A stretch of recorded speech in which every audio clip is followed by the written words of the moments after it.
My manipulative boyfriend pulled a cheating prank on me on my birthday, so I left and went MIA for days. He somehow convinced me to stay with him, but then revealed a disturbing secret about the prank. Last week was my birthday, so I got off work early, but when I came home I saw a random woman lying on my boyfriend. When he saw me, jumped up, then got in between me and the door as I had turned around to leave. "It's just a prank, sweetheart," he said, and out of nowhere 10 of his friends came downstairs with a cake and presents. I was crying as I thought I had just been cheated on, but my boyfriend told me to stop. "I know you said you didn't want to party, but don't you think this is cool?" I kept crying, however, and that's when he got more aggressive. "Oh my god, stop being so sensitive.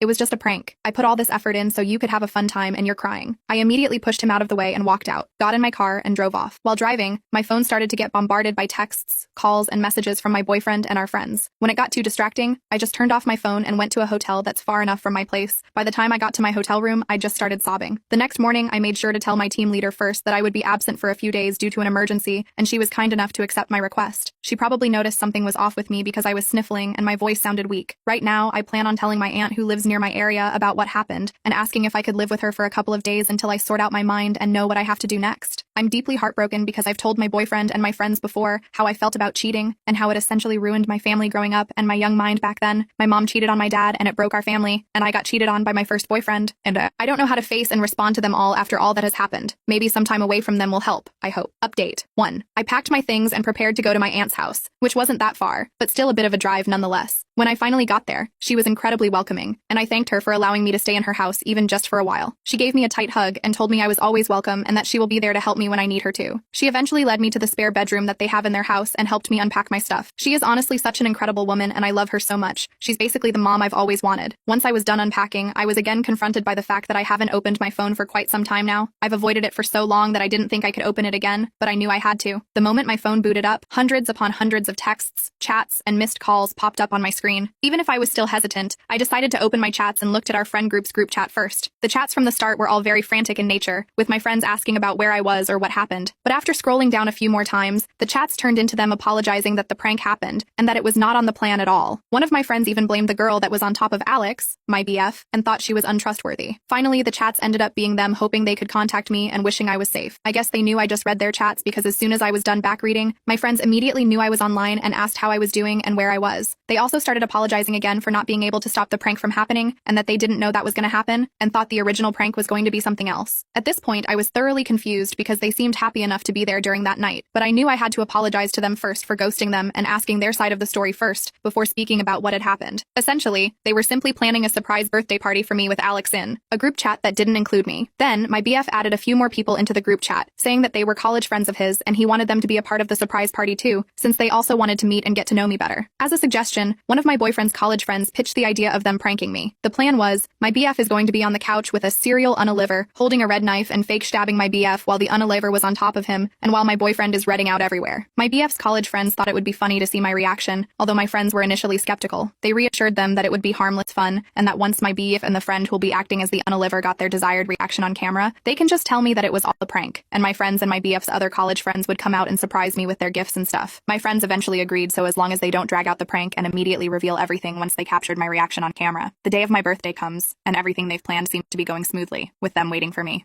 My BF's college friends ushered everyone to hide while they set up the prank, and when it was done, they would hide too. When they finally heard my BF say they can come out, they thought the prank was a success because I looked absolutely mortified. But they knew something was up when even after the prank was revealed, I was still looking shocked and almost teary-eyed even, until I finally turned around and left. They were understandably shook and confused, thinking the serial killer prank was too much. But knowing me, I wouldn't have minded it at all since I love scary movies and an avid horror enjoyer. That was then they realized that my BF's female college friend was on top of my BF, not wearing any costume and not holding any fake red knife. They then saw my BF pushing his female college friend away from him and chasing after me. Some of them also tried to follow me, while some were asking what happened to the original plan. Even my BF's other college friends were wondering why their female friend wasn't in costume, but she was just silent. After a few minutes, my BF came back to our apartment looking distraught and crying. He then tells everyone that they should all go and proceeds to go to our bedroom. They wanted to ask him what happened, but he shut the door before they could. His female college friend then followed him inside, which really weirded them out. But after a while, they hear my BF shouting at her, telling her to F off. She then goes out the door on the verge of tears and leaves the apartment. They said everything happened so fast that they didn't know how to process all that had happened. Not too long after that, though, they realized that I was missing and started calling and texting me, but I didn't respond to any of them. Eventually, I was unreachable. I turned off my phone and decided they should just go home and wait for me to respond. My BF's college friends apologized profusely to what has happened and didn't mean for any of this to happen, but they basically just ignored ignored them. They then followed their retelling of their side with videos that they've recoded that proved their accounts, along with an apology and wishing that I was doing well. After my friends told me what happened on their point of view, I felt really terrible and apologized again for ghosting them and telling them that everything that happened was none of their fault. I told them that I would make it up to them soon, but they reassured me that they accept my apology and are just happy that I'm alive and well. They also pitched to have a late birthday celebration with me this weekend, and my boyfriend and his friends aren't included this time. I of course happily agreed and thanked them for being such great friends, and that I really couldn't thank them enough for being such an awesome bunch of people. The morning of the next day, my aunt knocks on my door and wakes me up, telling me that I have a visitor downstairs. She looked a bit mad, so I can already tell who it was.